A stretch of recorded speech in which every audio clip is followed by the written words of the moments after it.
we're going to talk about debt collection in this one about podcasting. And I got this question for you. So we know that we might get some random numbers being called into our cell phones or home phones, whatever. And every so often you might start seeing that you might get a call and no one's answering on the other side. I get that all the time now. And of course I get text messages. Well, debt collectors are finding new ways to get workaround to go ahead and get your money. The collectors are getting much more creative. This sucks. But you should know what they're doing, because I wanted to find out what they're doing.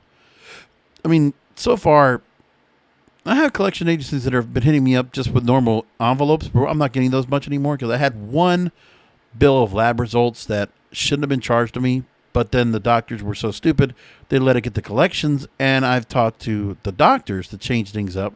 I've called the insurance company to change things up, and so far I haven't gotten any more issues about the collections. I think it's gone, but I haven't checked my credit report to make sure.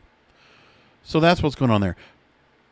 NPR writes that debt collectors can now text, email, and DM you on social media. This is seriously wrong. So here's a story that comes in from NPR.org, and they write, the next time someone tries to friend you on Facebook or follow you on Instagram, it could be a debt collector.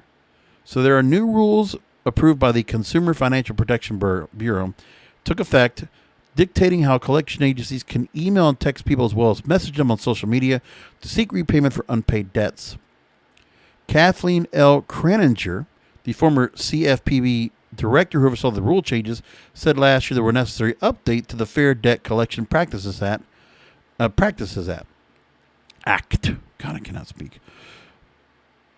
Consumer advocates are saying that borrowers risk missing key information about their debts or falling prey to illegal scams if they're contacted online. So the new rules set limits for debt collectors.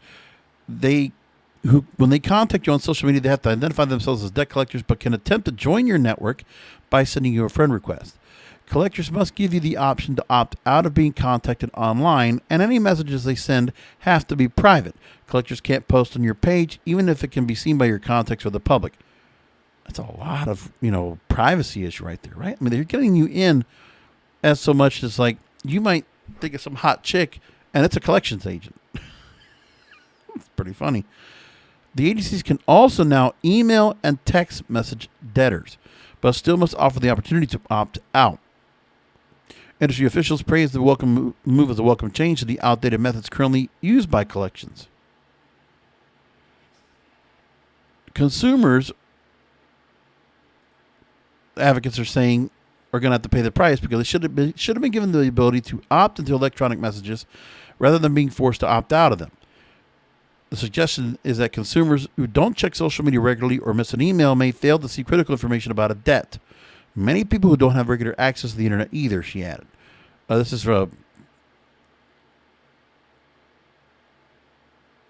according to April Kewinoff, a staff attorney at the National Consumer Law Center. Just want to make sure I quote the right person. She also suggested that customers shouldn't click on links from people they don't know and said they could report any problems with debt collection messages to the CFPB. New rules were devised during the Trump administration when the Bureau became more business-friendly than it had been in the past. New rules also set a limit for the first time on how often debt collectors can call you. Agencies will be restricted to 7 calls per week per account in collection. Well, collection now, this should be a call if you can avoid debt. If you can avoid letting any bills go to collections, then do it. I know about my share of collections that I've had to deal with. I still remember getting collections when I was first, 17 years old? And I got to sign up for a credit card. What was it was a Visa card with a $700 credit limit in college. And I was able to sign up for it. They sent me a card. And I wasn't even 18 yet. And what did I do with a credit card like that? I maxed that bastard up. I'm not even denying that. And when I didn't do anything about it, I didn't pay the bill. And collections came after me. And the whole fact of the matter is that, my credit got hit for 7 years. Even if it was a credit card I got at 17 years old because I was starting as a freshman in orientation, and one of the things they had on campus was credit cards. And they had a way for you to get a credit card, and I picked one up. It was one of those things, Stupid idea. And even then, I wasn't great on credit cards. Now I'm very good at them. I can pay off credit cards on a whim. I'm very good either which way. Listen, I know the difficulty is going to be that you have a lot of times when you're younger, teens, 20s, 30s, working paycheck to paycheck and not be able to put savings aside because there's just too many bills that you have for whatever reason. And then the other part is that being able to go and pay off that credit card on time. But it's the only way to make it happen. If you're able to go and do anything that you can, you try to go ahead and make it where you have one set date, pay off all the bills. You want to do it by check? Fine. You do it like me, go online, and I know that at the start of the month, I know I have to pay off my bills. I got 2 credit cards I take care of. One that I use for all the subscriptions that I have. So I have an Audible subscription. I have the streaming services. I have Spotify. I have my health insurance on there. I have a few other things. And I let that all go right there on that card. And I know what it is, how much it is, but also I'm getting credit cards that give me rewards points or give me something I can redeem. So I do that too. And I just go ahead and do what I can. I mean, it's just, I know how much it's going to be and I pay it off. Not a scheduled payment, I'll do that. Because my payments can always be a little bit different.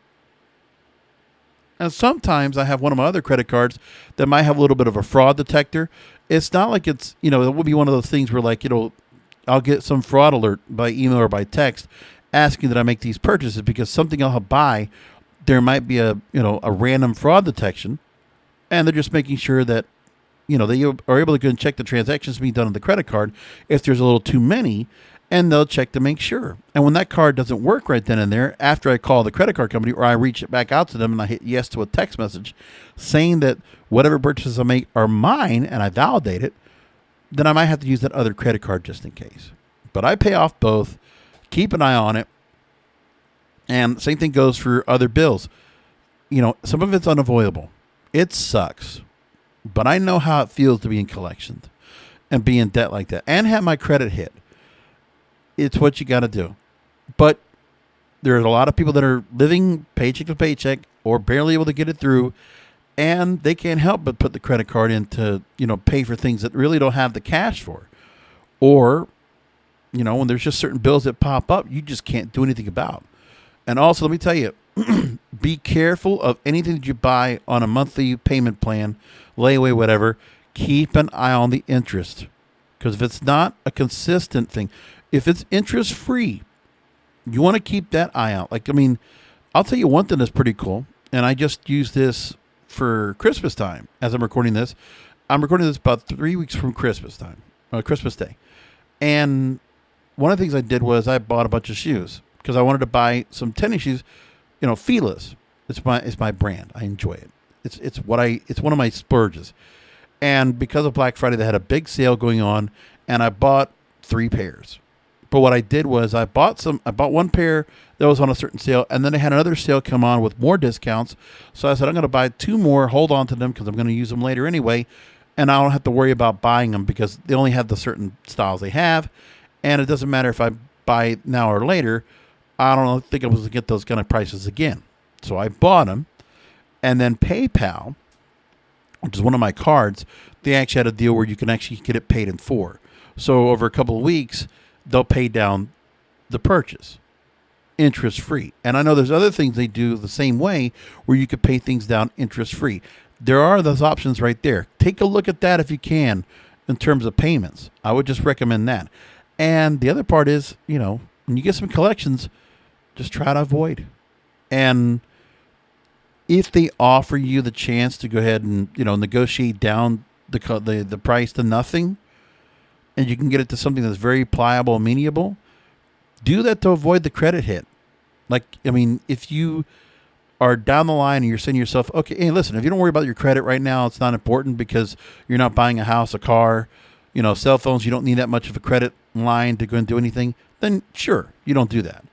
But you want to just keep an eye out for, just know there's some ways that you can try to go and use credit to going to work best for you, and also just make sure of what you're paying that you're not going to get caught up in interest payments and also get caught up in the traps I still remember my father helped me catch one thing that I was not paying attention to, that I had bought a chair from a furniture store, and I put it aside on a payment plan for 6 months. Oh, my bedroom furniture. I have a 3-piece bedroom furniture in my bedroom, and I remember I put that on a payment plan. But then I didn't realize that the payments that I was making, they were just rolling them down to lower and lower, but leaving me with a reservoir of money, a balance that I had to go and pay off by a certain amount. And if I didn't, I was going to get hit with like 900% interest. And that was the first time I learned about that. And that's the only time I've ever had to deal with that, because I never made that mistake again. Paid it off quick. So keep all of that in mind. Try to avoid the debt collectors. And, sometimes the debt's going to come to you. What are you going to do? You could do the best you can. So I hope the best for you guys. Thanks for listening in, and I'll talk to you next time.